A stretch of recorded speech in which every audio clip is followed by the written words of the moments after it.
Our talk today is communicating virtue, how young people are hungry for meaning in an immoral age. To understand how to communicate virtue effectively is most relevant in a society that views morality as being relative to an individual's moral viewpoint.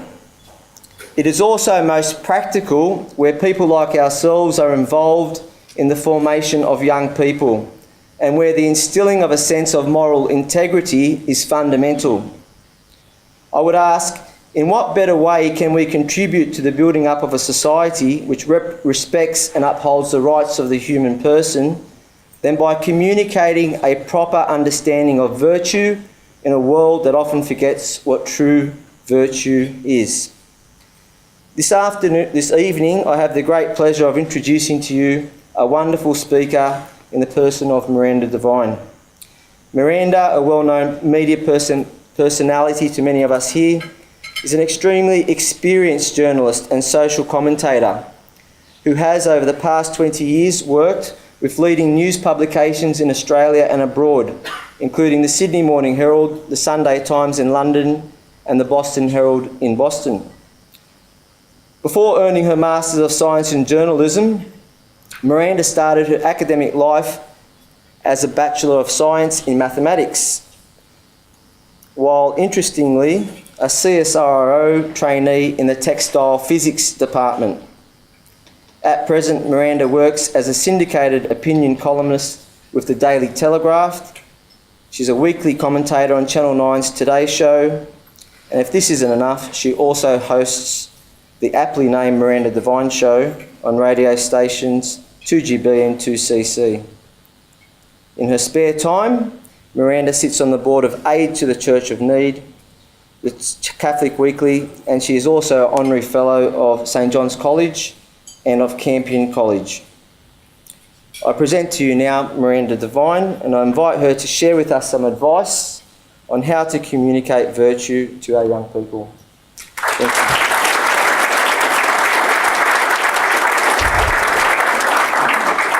Thanks so much, Stephen, and I apologise to all of you for being so late. I think I should have learned by now that optimism about Sydney's traffic is very mistaken, big mistake. And tonight I had a two-tow truck accident on the M7, which was, part of Murphy's Law that always happens when you expect good things to happen. Also, when talking about thinking about tonight's topic about virtue, I've spent the last couple of days speaking to some former police officers who were the victims, I guess, one in particular, very much a victim of Roger Rogerson, the corrupt, notorious policeman that you've probably read about in the last few days in the newspaper. There is an extreme example of where virtue, so necessary in our police force, and that's just one profession, the lack of it in just a handful of people, how that ripples out towards an entire profession and an entire society. So look, it's a real honour to be here tonight to address you, and also quite a challenge to talk to a room full of teachers. You probably know better than anybody that teaching is one of the most important professions for society, that the quality of teaching is the single most important factor in a good education, that a single teacher can make or break a student's future. And that is an awesome privilege and an awesome responsibility, and probably shared only by a handful of professions. Surgeons come to mind, maybe the Prime Minister. Now, the role of a journalist is rather more subtle. For good or for ill, we are there to uncover the truth, to hold those in power accountable, and to agitate on behalf of our readers, our viewers, our listeners. And along the way, collectively, journalism does help shape our culture, for good or for ill. And when I was thinking about what to say to you all tonight, I was reminded about a story I heard when my children first went to school. And there were some teachers who'd been struggling to control two very naughty little boys, and they tried everything to make them behave. They'd done timeout, notes home, detention, but nothing seemed to work. So finally the boys were sent to see the priest. And the first boy went in and he sat in a chair across the desk from the priest, and the priest said to him, "Do you know where God is?" And the little boy just sat there silently. And the priest stood up and he asked, "Son, do you know where God is?" And the little boy just sat there. He started to tremble, but he still said nothing. The priest leaned across the desk and he asked, "Do you know where God is?" And at that, the little boy jumped up, bolted out of his chair, ran out of the room, past his friend in the waiting room, ran all the way home, got into bed and pulled the covers over his head. A little while later, his friend followed him home and went into his bedroom and said to him, "What happened in there?" The boy replied, "God's gone missing." And they think we did it.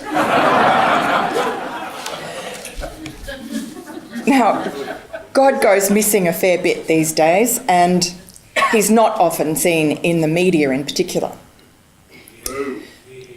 In Australia, we jealously guard the separation of church and state. Yet when it comes to the new atheism, which I regard as a quasi-religion, immortalised by the likes of Christopher Hitchens, that's probably my fault because all your meals are ready now because I should be finished. So the new atheism, which is immortalised by Christopher Hitchens and John Dawkins, the media is more than happy to assert the view that religion is somehow the province of crackpots and lunatics. And there's been this overall view that's grown up since the terrorist attacks of September 11, 2001 on America, that religion as a whole is to blame for many of the troubles in the world. Not Islamic fundamentalism, but Christianity, equally, just as bad. Any religion is bad. And therefore there has grown this anti-religious bigotry, the likes of which has not been around certainly in my lifetime. And this has made Catholics in particular, I think because Catholics probably have the strongest kind of moral compass, I would assert, more timid to assert their values, and certainly more timid in the media. I'm not sure how it is in the classroom, but certainly in the public sphere that's the case. And so we live in this age of what I call cowardly consensus. It's this feigned reasonableness and radical tolerance. The middle ground, the sort of blancmange, the amoral, I mean it's not immoral, but just lacking any kind of morals or asserting any beliefs, that has been sanctified. To have no beliefs is the way to be. So no matter how stark the choice is between right and wrong, few people are willing to do the right thing or assert what the right thing is to do because no one can agree on what the right thing might be. Because to do that would imply that there is a wrong thing, and that would be intolerant. So to assert that there is a wrong thing falls to people who are often called right-wing extremists. And that, of course, is where I come in.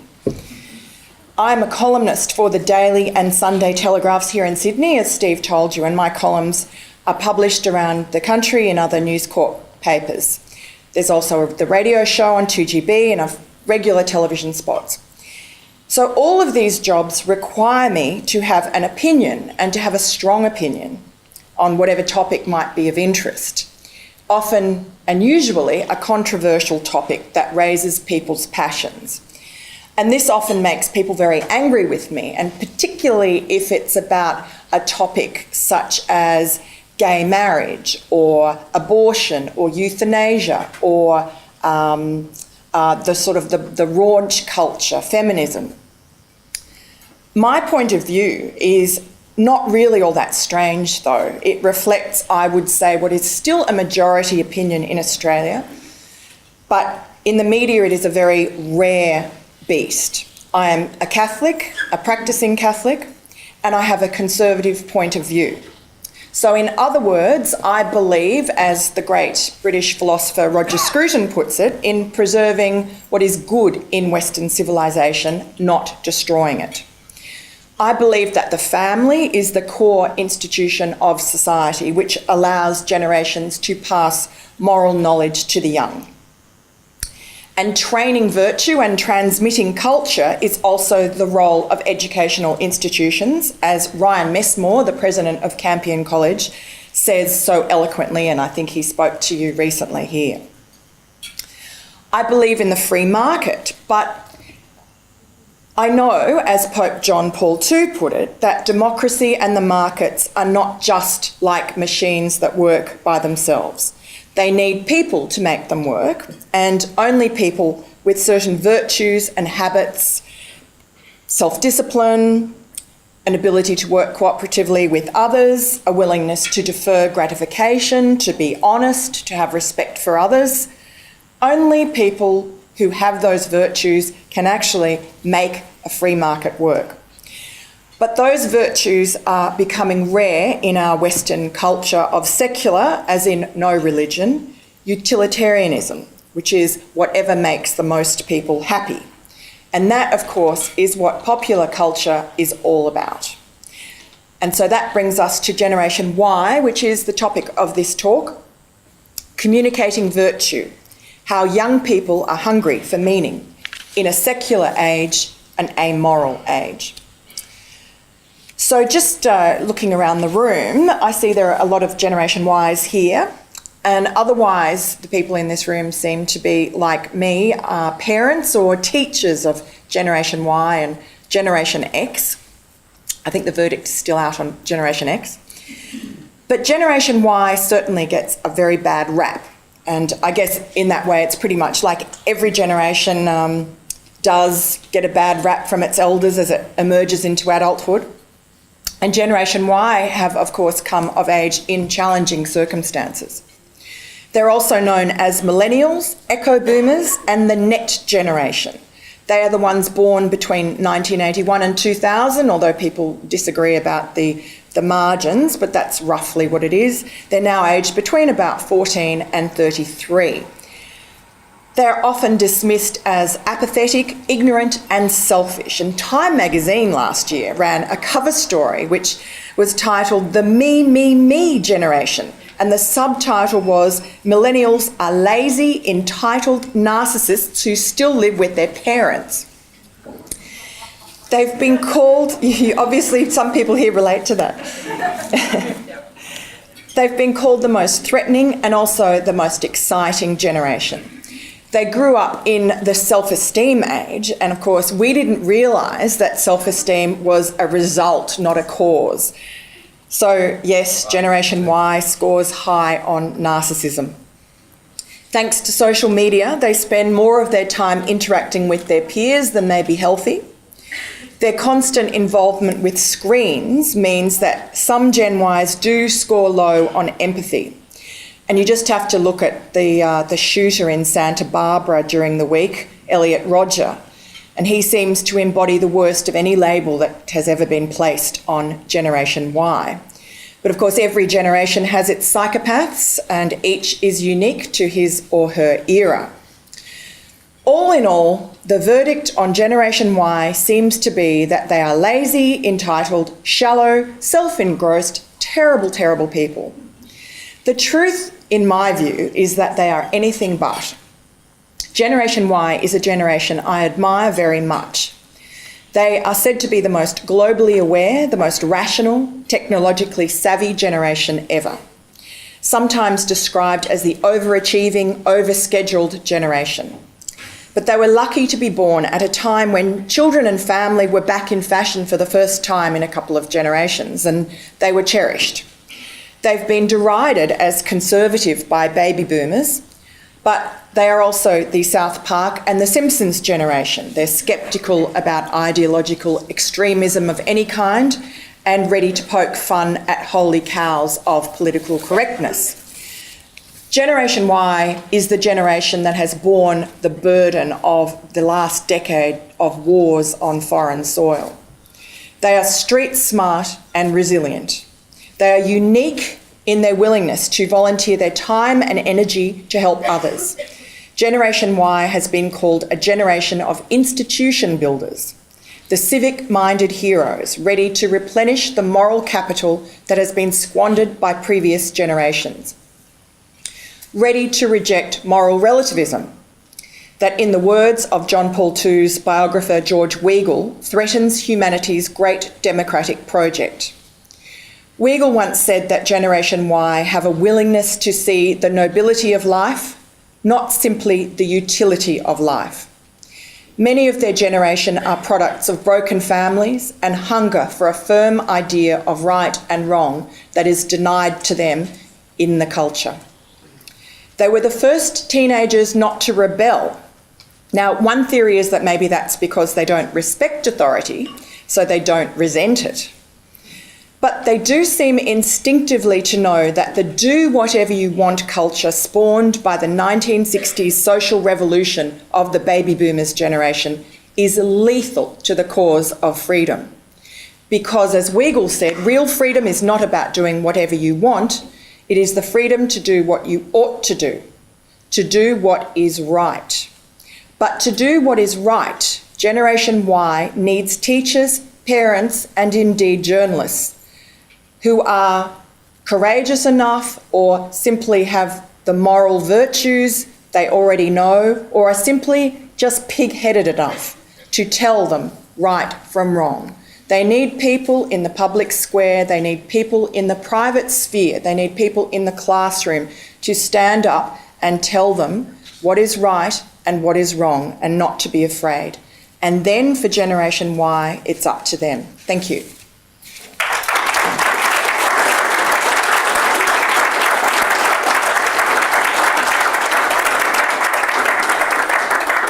Now, I'm not sure if we do questions now. We do?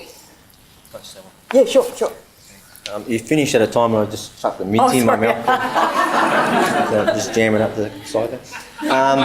We don't have a roving microphone, so if you don't mind when you do ask your questions, and I hope there's plenty, if you can just speak up so we can still catch it on the video camera, if you don't mind.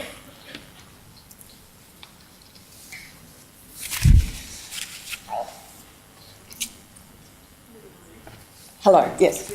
You're talking about atheism, and there seems to be an equation with amoral to atheists. I don't think that's the case. What's your opinion about that? Well, I'm not saying immoral. So the question is that I've been talking about atheism, and that I have made an equation between atheism and amorality. And look, maybe I did. I mean, I didn't really intend to, but I guess it's a slippery slope. And by amoral, I don't mean necessarily immoral. I just mean a vacuum of moral teachings, moral virtues. So I remember many years ago, I had a much older cousin who had a child, her first child, quite late in life. And she said to my mother, how do I teach my child ethics? And my mother just looked at her baffled and said, but Mary, you're a Catholic. But of course, Mary was a lapsed Catholic, and she thought that ethics was somehow something you could buy off a shelf. And I think that, we have 2,000 years of a religion, and those teachings of morality or virtue, ethics, if you like, are there embedded in religion, in our religion. So I think the problem with an atheistic culture is there's nothing wrong with people choosing to be atheists themselves. No one is going to stop them from doing that. That's their choice. But the problem is when the atheistic culture becomes very intolerant towards religion and forces religion and the beliefs of religion underground, or tries to banish them in the name of tolerance. There is enormous intolerance against religion. And And so therefore you have a situation where now we're just trying to reinvent the wheel, and people are trying to come up with sort of ethics classes and ethical frameworks and so on, as if that is an easy thing to do, unmoored from any system of beliefs. Yep. Just to talk about Australian society for a moment. So you're saying that virtue and to a degree ethics ultimately will be not supported by an amoral sort of culture. Just wanted to ask, so what virtues do you think we're currently facing? What virtues are kind of on the out in Australian society from your perspective as a journalist? What virtues do you see are the ones that a lot of people in the media are almost happy to see go? Well, look, as a Catholic, I think that the life questions are the deepest ones and perhaps the most corrosive in our society. You have a lot of people who, the Greens, for instance, I see the Greens as almost a religion of its own. A lot of people who are Greens seem to be, certainly the leaders, seem to be atheists, and their view is that they have a lot of compassion. So they seek areas where they can portray their compassion. And yet when it comes to the murder of 80,000 to 100,000 babies every year in Australia, they are so intolerant of anybody who speaks up against that.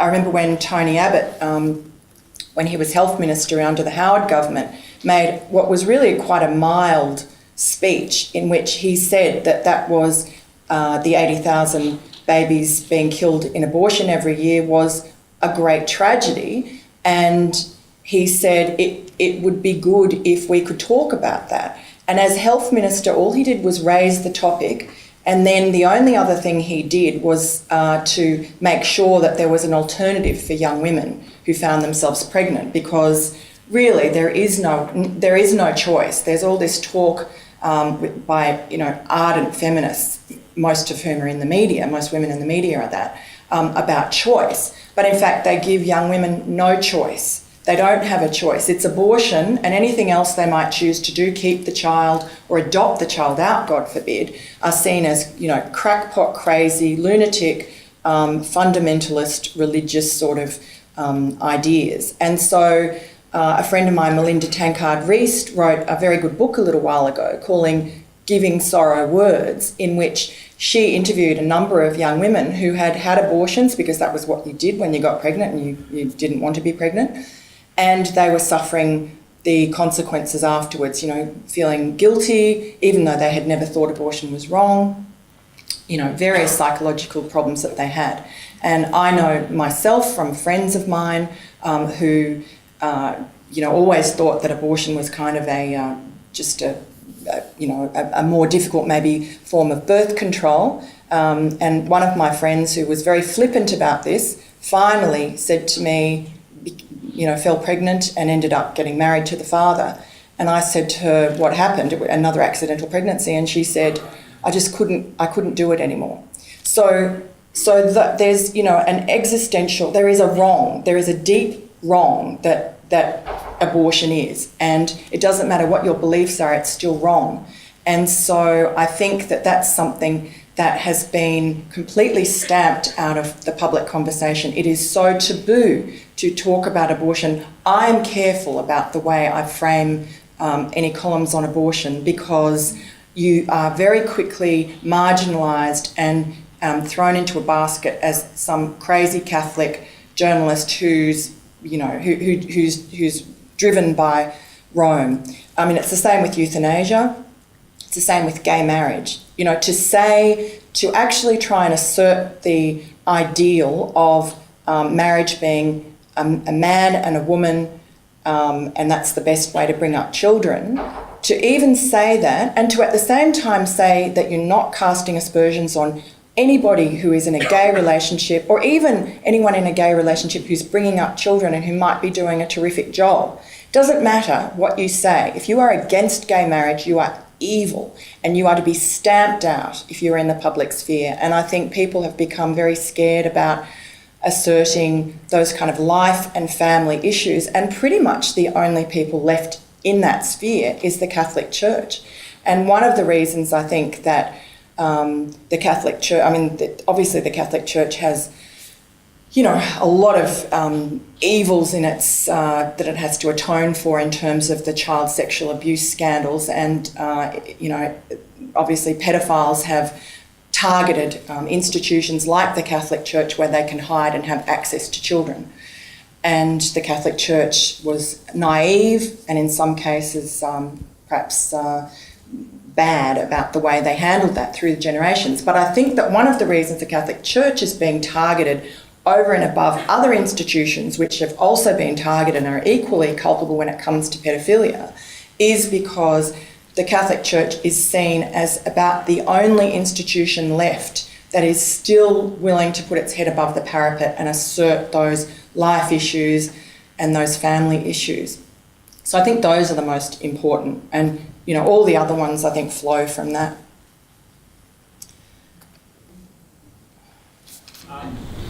Just from a journalist perspective, could you answer a question to do with the perhaps the Pope Francis effect, and has there been any notable shift as you as a Catholic with Pope Francis seems to be getting a very good ride in the media, and in some ways he's saying things that his predecessors exactly the same thing.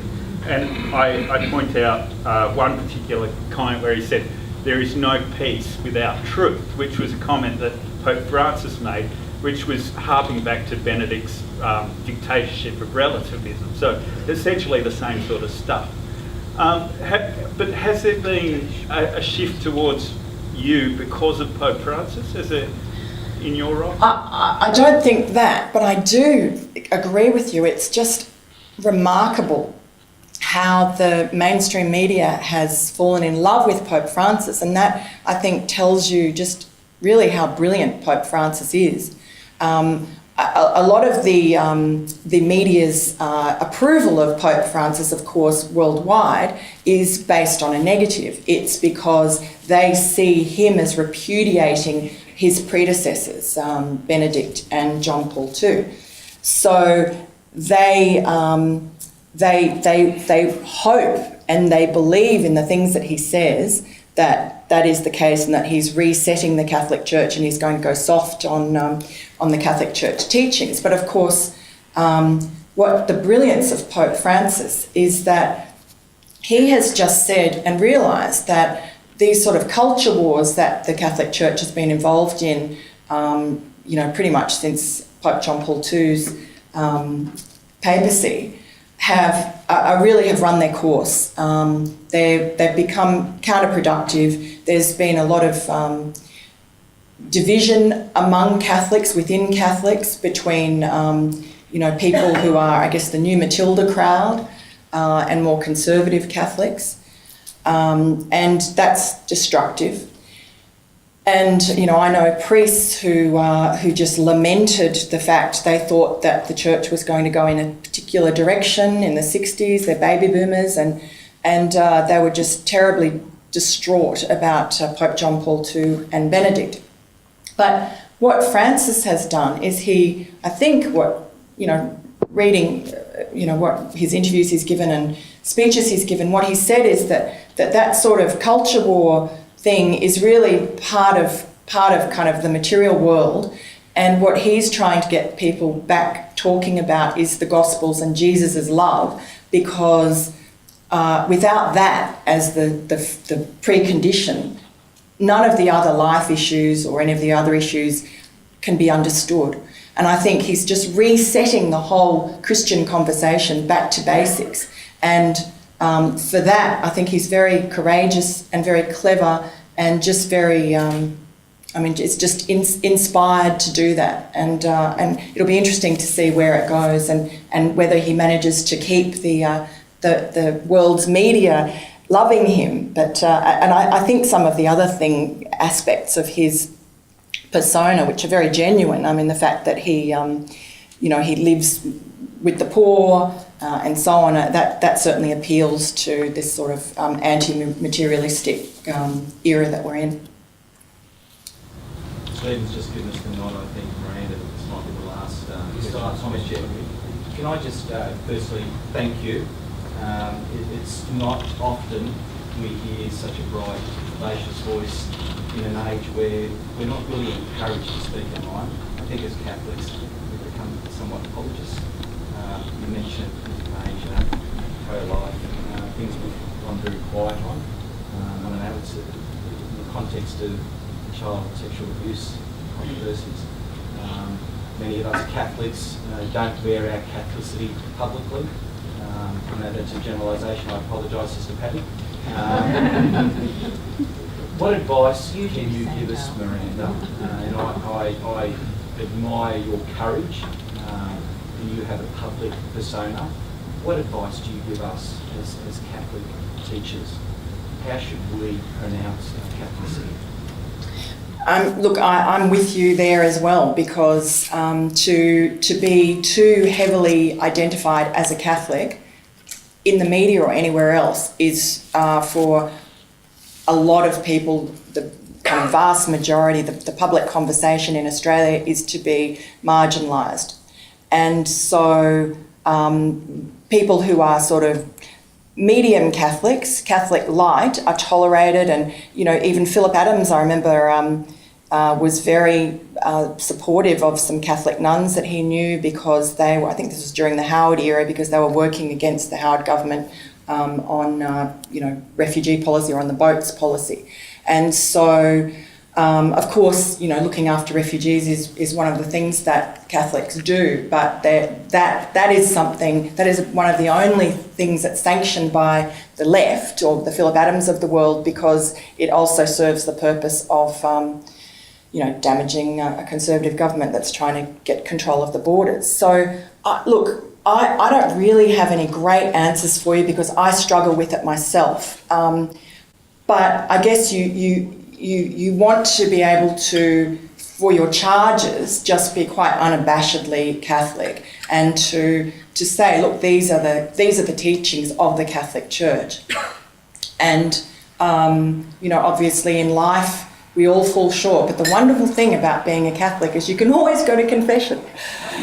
So I just would read. I try to read. Australia is a particularly sort of we're particularly nervous about showing our religious colours, and so I quite often get inspiration from America, because Americans are much more, I don't know why, but they're much more obvious about their religion and their Catholicism. Particularly, they seem to practice more, go to mass more. And there's a magazine called First Things, which is just one of many. But I read that and I get inspiration from that quite often, because it just states not just the rules and laws, but the ways that being a Catholic can inform the way you live your life, and also help create a better society. In just that whole framework. If you can imbibe that framework, it sort of works.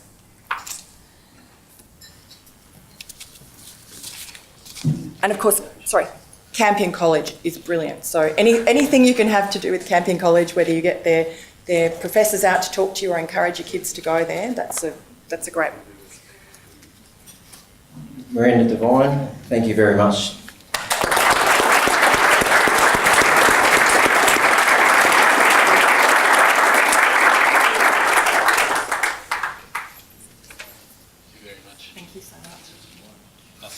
Just on behalf of everyone here in the Parramatta Diocese, we'd like to thank you for exposing us to the harsh realities that our students in our schools go through and are living in, and personally for beginning the discernment process of how I practice my teaching. So thank you very much.